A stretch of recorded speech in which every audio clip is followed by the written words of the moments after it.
warahmatullahi wabarakatuh. Waalaikumsalam warahmatullahi wabarakatuh. Selamat pagi anak-anak sekalian.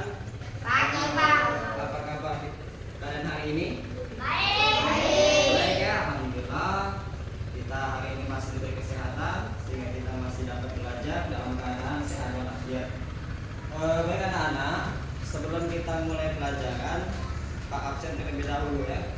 Siapa yang tidak hadir itu hari ini, untuk nama yang disebutkan pertama sekali Aisyah ya, Apriansa, Ardiansa, Aura Junita, Citra Kirana, Sultan Adi Wijaya, Saya, Pak. Martin, Marwa, Putri Santia, Wawansa, Yati. Saya, Pak. Anak sekalian, sebelum kita mulai belajar, alangkah baiknya kita membaca doa terlebih dahulu. Saya yang doa nih, ketua kelas ya? Ya boleh, silakan ketua kelasnya pimpin doa terlebih dahulu. Ayo, pimpin doa dulu. Marilah teman-teman kita membaca doa bersama. Berdoa mulai. Doa selesai.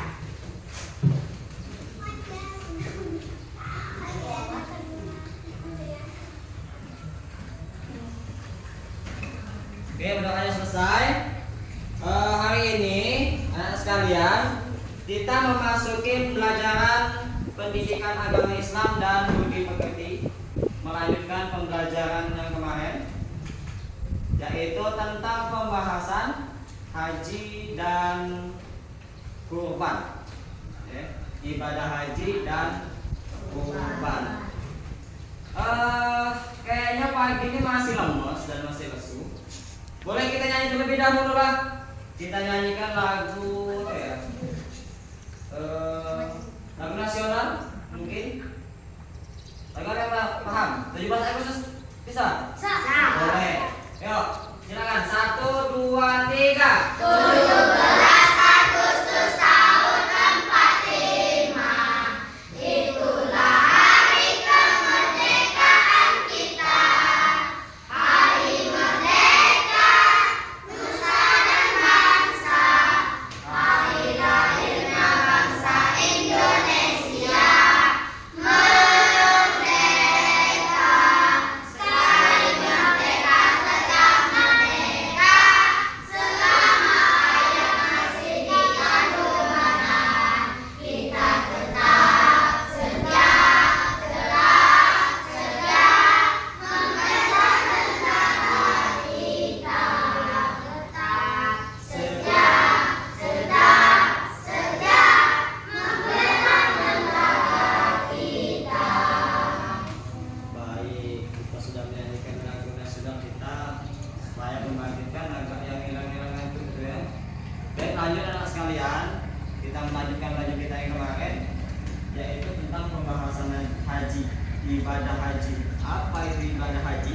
Ada yang tahu tentang ibadah haji itu apa? Ayo, yang menurut kalian ibadah haji itu seperti apa? Hah? Mekah. Ke Mekah, salah satunya. Ya lanjut, ada lagi. Apa itu tentang ibadah haji? Ada yang mungkin yang lain? Pertama ke Mekah, apa lagi? Hah? Musola, apa lagi? Masjid. Ke masjid, boleh. Apa lagi? Yang menurut kalian tuh, oh ini benar nih, masalah haji. Apa lagi kira-kira? Haji itu apa? Yang pertama sekali itu haji itu menunaikan ibadah, ibadah kewajiban sebagai umat Islam, yaitu pertama tadi ke Mekah.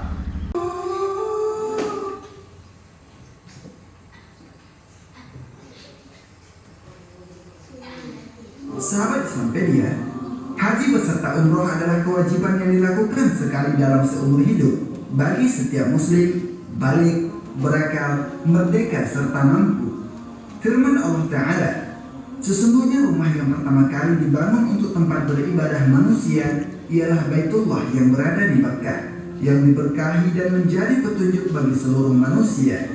Padanya terdapat tanda-tanda yang nyata, di antaranya makam Ibrahim. Barang siapa memasuki Baitullah itu menjadi amanah dia. Mengerjakan haji adalah kewajiban manusia terhadap Allah, yaitu bagi orang yang sanggup mengadakan perjalanan ke Baitullah. Barang siapa mengingkari kewajiban haji, maka sesungguhnya Allah Maha Kaya, tidak memerlukan sesuatu dari semesta alam. Quran Surah Ali Imran ayat 96 sampai 97. Dari Abu Hurairah radhiyallahu anhu, ia berkata, Rasulullah Shallallahu Alaihi Wasallam berkhutbah di tengah-tengah kami. Beliau bersabda, telah diwajibkan atas kalian ibadah haji, maka tunaikanlah ibadah haji tersebut. Lalu ada seorang yang bertanya, apakah setiap tahun wahai Rasulullah? Lalu beliau diam sampai orang tersebut menyatakannya 3 kali. Kemudian Rasulullah Shallallahu Alaihi Wasallam bersabda, andai aku menjawab iya, niscaya akan menjadi suatu kewajiban, dan niscaya kalian tidak akan sanggup melaksanakannya. Kemudian beliau bersabda, biarkanlah aku sebagaimana aku membiarkan kalian. Sesungguhnya yang membinasakan orang-orang sebelum kalian ialah banyak bertanya dan banyak berselisih dengan nabi mereka. Apabila aku memerintahkan sesuatu kepada kalian, maka laksanakanlah semampu kalian. Dan apabila aku melarang sesuatu, maka tinggalkanlah. Dari Ibnu Umar radhiyallahu anhu, ia berkata, Rasulullah Shallallahu Alaihi Wasallam bersabda, Islam dibangun di atas 5 pilar. Yang pertama, persaksian bahwa tidak ada ilah yang berhak diibadahi dengan benar selain Allah Ta'ala, dan bahwasanya Muhammad adalah utusan Allah. Yang kedua, mendirikan sholat. Yang ketiga, menunaikan zakat. Yang keempat, haji ke Baitullah. Dan yang kelima, berpuasa Ramadan. Dari Ibnu Abbas radhiyallahu anhu, ia berkata, Rasulullah Shallallahu Alaihi Wasallam bersabda, ini adalah ibadah umroh yang kita bersenang-senang dengannya. Barang siapa yang tidak memiliki hadyu atau binatang kurban, maka hendaknya ia bertahallul secara keseluruhan, karena ibadah umroh telah masuk kepada ibadah haji sampai hari kiamat. Dari Shabib bin Ma'bad, ia berkata, aku pergi menemui Umar, lalu aku bertanya kepadanya, wahai Amirul Mukminin, sesungguhnya aku telah masuk Islam, dan aku yakin bahwa diriku telah wajib menunaikan ibadah haji dan umroh.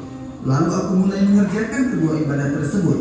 Lalu beliau berkata, engkau telah mendapatkan petunjuk untuk melaksanakan sunnah nabimu. Sahabat Islampedia, dalam Al-Quran, keutamaan ibadah haji sudah dijelaskan, yakni sebagai berikut.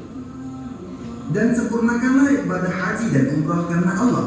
Tetapi jika kamu terkepung oleh musuh, maka sembelihlah hadyu yang mudah didapat, dan jangan kamu mencukur kepalamu sebelum hadyu sampai di tempat penyembelihannya.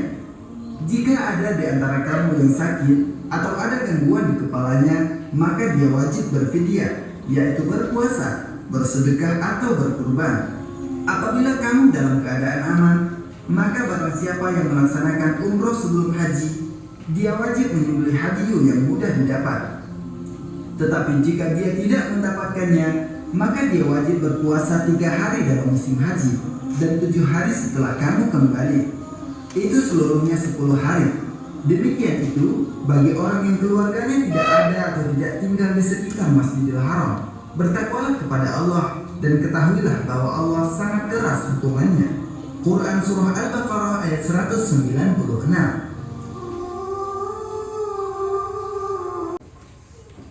Nah, itu syaratnya kalau kita harus atau ingin menunaikan haji ya. Islam, yang pertama sekali Islam. Loh, kalau misalnya orang kafir bisa apa? Tidak bisa. Syaratnya itu harus Islam. Dan balik itu apa? Balik itu yang sudah memasuki masa-masa dewasa ya. Masa-masa dewasa, minimal dia tuh umur 16, 17 itu sudah balik. Balik itu kata halusnya, kata yang lebih kasar itu kita kalau bagi cowok udah mimpi basah, yang ceweknya itu sudah menstruasi, itu. Itu yang dikatakan baligh, sudah memasuki masa-masa dewasa. Nah yang ketiga itu adalah si berakal. Ya jelas berakal. Kalau dia orang gila mungkin tidak bisa untuk menunaikan haji. Dia orang gila gimana kalau mau haji?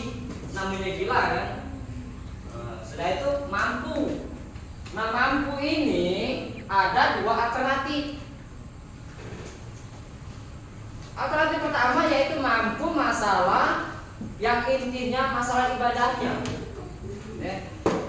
Yang pertama sekali masalah ibadahnya. Ini katakan mampu itu. Ibadahnya dalam arti gimana? Mampunya itu mampu nggak dia melaksanakan ibadah di rumah atau di masjid dalam sehari itu 5 waktu? Mampukah dia sudah tidak mencela orang lain? Mampukah dia tidak memfitnah orang lain? Nah, itu yang dikatakan mampu yang pertama. Sudahkah bersih hatinya, perbuatannya? Kalau sudah mampu, merasa mampu, hatinya tidak melukai orang lain, perkataannya baik, ya. Terus tidak memusuhi tetangga, sanak keluarga dan lainnya, ibadahnya rajin, sedekahnya pun rajin, artinya itu sudah mampu. Yang alternatif 1 itu rohaninya sudah mampu, itu berhak atau wajib untuk menunaikan haji.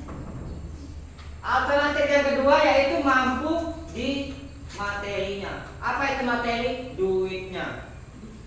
Nah, kalau tidak pakai duit, mungkin tidak bisa kita ke haji. Karena itu pembayarannya yang sangat fantastik atau mahal. Ada juga yang berapa itu 30 juta atau 40 juta. Tapi kalau kita sudah istilahnya istiqomah, dalam jiwa kita sudah mampu, batin kita sudah mampu, dalam arti mampu tadi ibadahnya, sedekahnya dan lainnya, insya Allah ada jalan. Tidak semua orang bisa naik haji selain dari hati dan niat. Makanya kalau orang niat itu pasti mampu. Nah, kenapa haji itu daftar? Bisa nggak daftar haji itu daftar hari ini besok langsung berangkat? Nggak bisa. Minimal dia 10 tahun, 30 tahun, 20 tahun baru bisa berangkat haji. Kenapa Pak itu prosesnya lama? Kita kan bayar. Kenapa bisa lama? Lama itu secara kita logika aja, biar kalian itu ingin mendapatkan haji itu benar-benar mampu dari hati dan rohani kalian, membuang segala benak apa yang ada di pikiran kalian tentang kejahatan, kezoliman dan lain-lainnya. Itu maksudnya selama 30 tahun supaya Anda itu memperbaiki diri Anda sebelum berangkat ke haji. Itu ya penjelasan masalah haji. Nah setelah itu, selain dari pembahasan haji tidak jauh dari pembahasan tentang kurban. Tidak jauh dari kata kurban kalau haji. Pernah haji ke kurban? Nah, apa yang bisa kita kurbankan? Sapi. Apa sapi?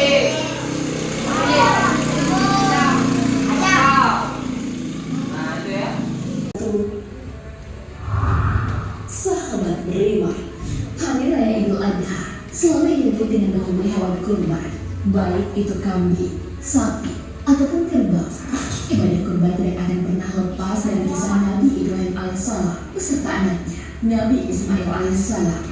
Saat itu Nabi Ibrahim alaihissalam tega mengakhiri hidup anak kesayangannya sendiri. Tentu saja perintah menyembelih anak sangat berat dirasakan bagi orang tua. Orang tua mana yang tega membunuh anak yang telah dinanti sekian lama? Lantas, kenapa harus Nabi Ismail jadi korban sembelihan Nabi Ibrahim alaihissalam? Bagaimana Nabi Ibrahim alaihissalam dan Nabi Ismail melewati ujian ini? Tonton video ini akan proses. Mengapa umat Islam melakukan ibadah kurban? Para sahabat pernah bertanya mengenai kurban kepada Rasulullah. Wahai Rasulullah Shallallahu Alaihi Wasallam, apakah kurban itu? Rasulullah Shallallahu Alaihi Wasallam menjawab, kurban adalah sunnahnya bapak kalian, Nabi Ibrahim. Hadis riwayat Ahmad dan Ibnu Majah. Bagi orang yang mampu, tentunya bisa melaksanakan kurban. Apalagi ibadah ini jelas-jelas terdapat dalam Al-Quran. Sesungguhnya Kami telah memberikan nikmat yang banyak, maka dirikanlah sholat karena Tuhanmu dan berkurbanlah. Al-Quran Surah Al-Kautsar ayat 1 hingga 2. Ibadah kurban adalah salah satu sedekah yang sangat istimewa. Sebab kurban dilakukan hanya pada waktu-waktu tertentu saja.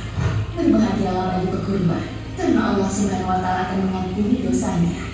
Hal ini sesuai dengan sabda Nabi Muhammad SAW. Fatimah, berdirilah dan saksikanlah hewan sembelihanmu itu. Sesungguhnya kamu diampuni pada saat awal kesadaran itu dari dosa-dosa yang kamu lakukan. Dan bacalah, sesungguhnya sholatku, sembelihanku, hidupku, dan matiku hanya untuk Allah, Tuhan semesta alam. Hadis riwayat Abu Daud dan At-Tirmizi. Mengapa Nabi Ismail alaihissalam yang akan disembelih? Nabi Ibrahim alaihissalam pernah berkurban 1000 ekor domba, 300 ekor sapi, dan 100 ekor unta. Dia pun dikagumi banyak orang, bahkan malaikat pun takjub dengan kurban yang dipersembahkan itu.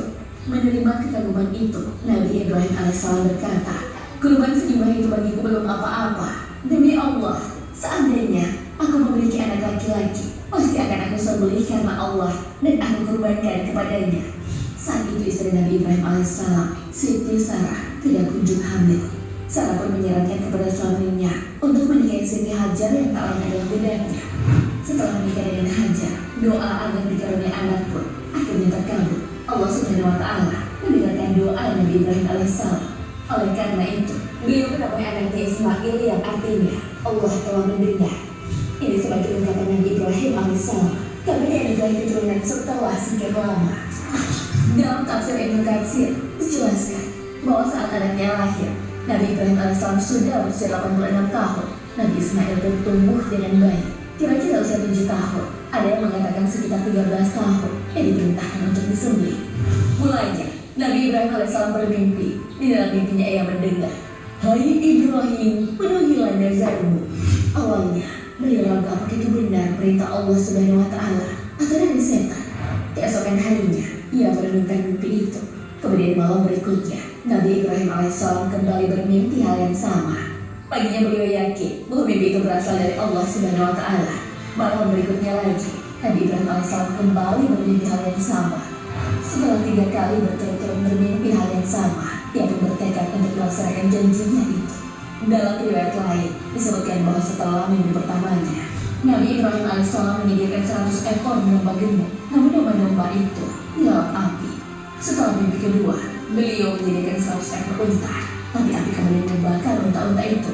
Pada mimpi ketiganya, seolah-olah ada orang yang berseru, "Sesungguhnya Allah Subhanahu wa Ta'ala memerintahkanmu agar menyembelih putramu Ismail." Nabi Ibrahim alaihissalam langsung terbangun dan memeluk Nabi Ismail. Nabi Ibrahim alaihissalam sangat sedih dan menangis dalam waktu yang lama setelah mengetahui perintah itu. Nabi Ibrahim alaihissalam pun bersiap menyembelih anaknya. Tibalah tanggal 10 Zulhijjah yang merupakan hari disembelihnya Nabi Ismail alaihissalam. Orang pertama yang didatangi adalah istrinya Hajar. Beliau menyuruh istrinya agar mendandani anaknya karena akan dibawa bertamu kepada Allah Subhanahu wa Ta'ala. Nabi Ismail alaihissalam pun dipakaikan baju yang paling bagus, dipakaikan minyak rambut dan disisir rapi. Hari itu, setan sibuk menggoda Nabi Ibrahim alaihissalam agar tidak melakukan perintah Allah Subhanahu wa Ta'ala. Namun tentu saja setan gagal. Tidak menyerah, makhluk terkutuk itu mendatangi Siti Hajar dan mengatakan, "Mengapa kau hanya duduk-duduk tenang saja, padahal suamimu membawa anakku untuk disembelih?"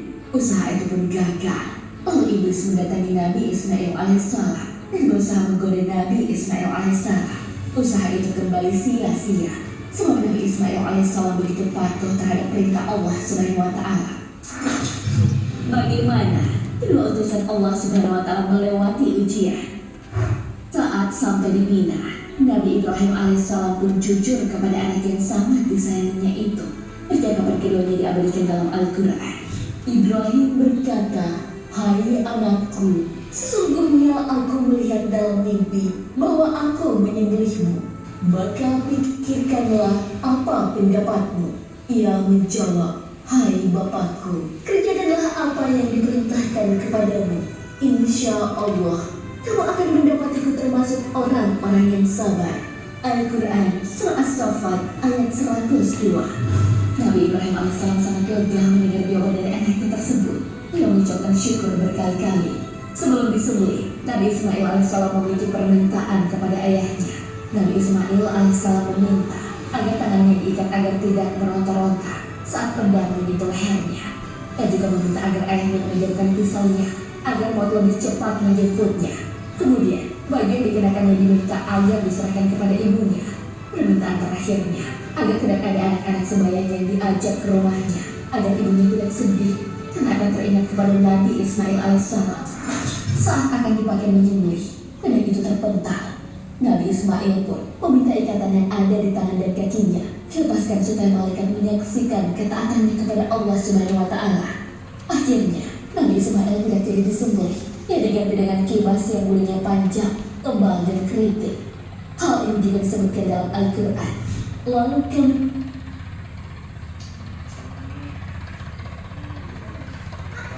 minum air anggur, satu-satunya yang tinggi kalsium, sumber protein dan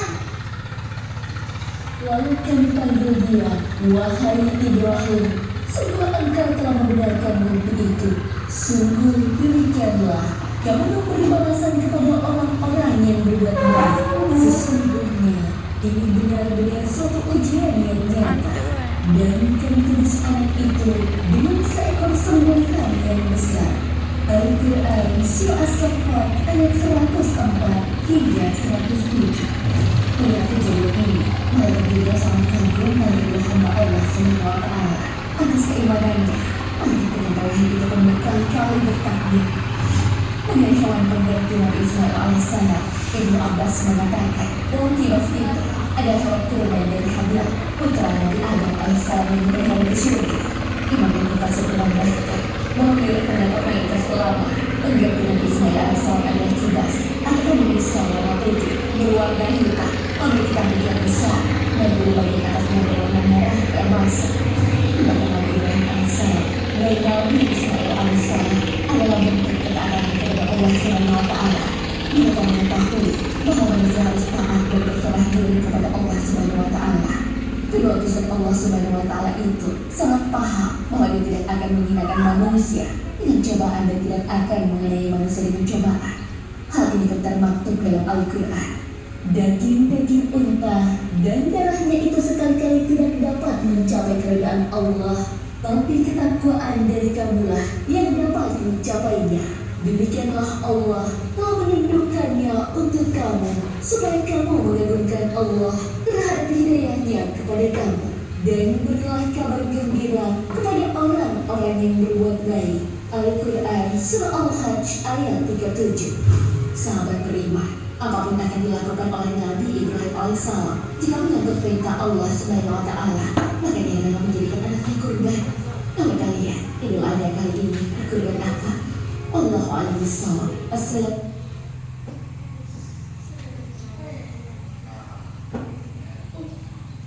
Itu penjelasan kita tentang kurban. Ya. Terus dulu.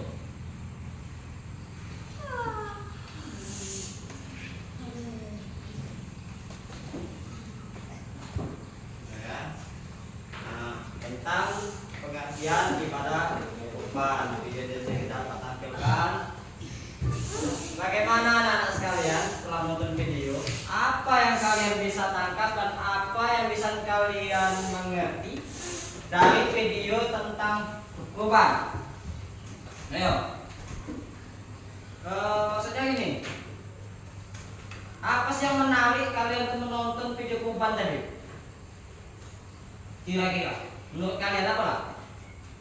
Yang paling bagus, yang paling menarik untuk diingat, yang kamu ingat dari tentang penyembelihan Ismail tadi? Ayo, apa yang kalian ingat? Yang kalian tonton tadi? Tidak ingat? Oke, berarti ngantuk ya. Jadi anak sekalian, Tuh. kalau selain dari penjelasan yang sudah tertulis ini, Pak juga tadi sudah menonton video. Maksudnya gini, kurban itu adalah salah satu wujud kita mendekatkan diri kepada Allah Subhanahu wa Ta'ala, dan mengajarkan kita menjadi orang yang tidak kikir, pelit, rakus, dan mengajarkan kita tuh untuk rajin bersedekah. Lah kok sedekah Pak on kurban? Nah, memang korban itu sedekah. Kenapa dikatakan sedekah? Setelah korban itu kan kita bagi-bagikan daging sapi itu. Entah di rumah orang tetangga dekat, entah boleh 1 kilo, entah 5 on, entah 2 on, yang pasti dapat semua. Ya tak? Kalau korban pasti dapat kan, rumah-rumah kalian kan? Daging ada 1 kilo, ada 1,5 kilo. Nah, itulah salah satu wujud sedekahnya, berbagi.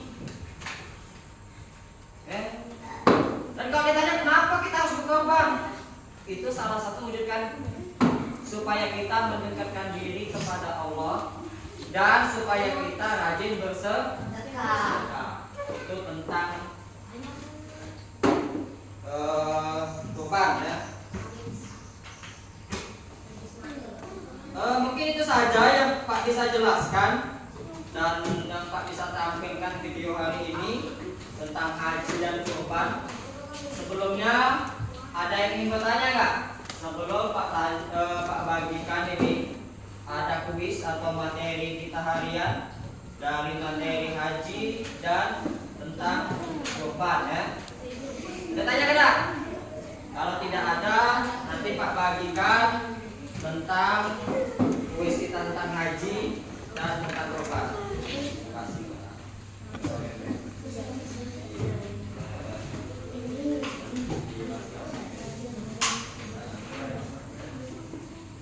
Nah ya, perkelompok ini. Nah, ya.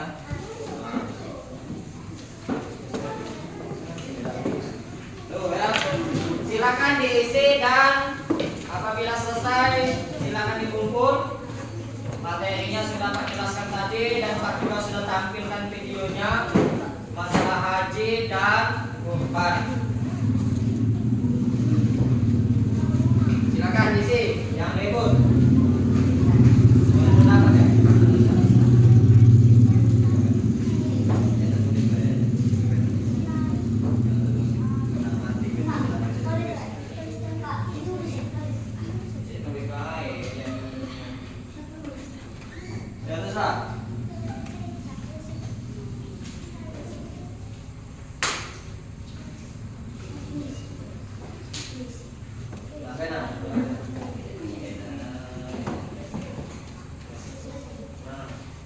Kalau sudah kumpul ya,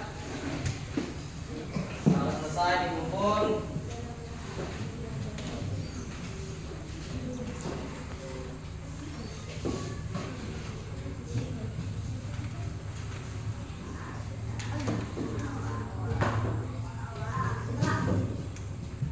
sudah.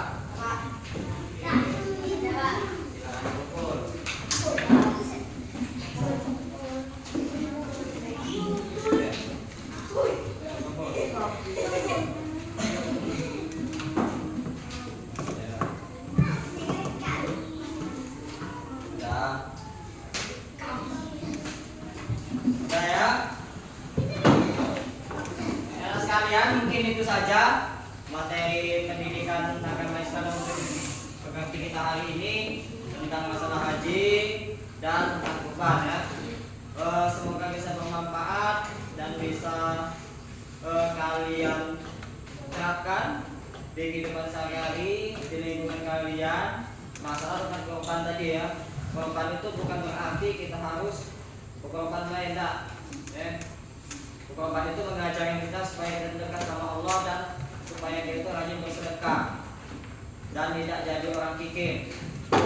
Artinya kalau seandainya kita nggak mampu untuk berkorban, maka rajin-rajinlah untuk bersedekah. Bersedekah itu nggak mesti dengan duit, kita juga bisa berbagi makanan, berbagi pendapat, motivasi dan pikiran lainnya. Itu juga namanya bersedekah. Ya. Ya mungkin itu saja anak-anak pelajaran hari ini. Kita cukupkan sampai di sini. Kita lanjut di pelajaran yang jam berikutnya nanti atau besok. Ya. Sekian dan terima kasih. Pak ucapkan. Assalamualaikum warahmatullahi wabarakatuh. Waalaikumsalam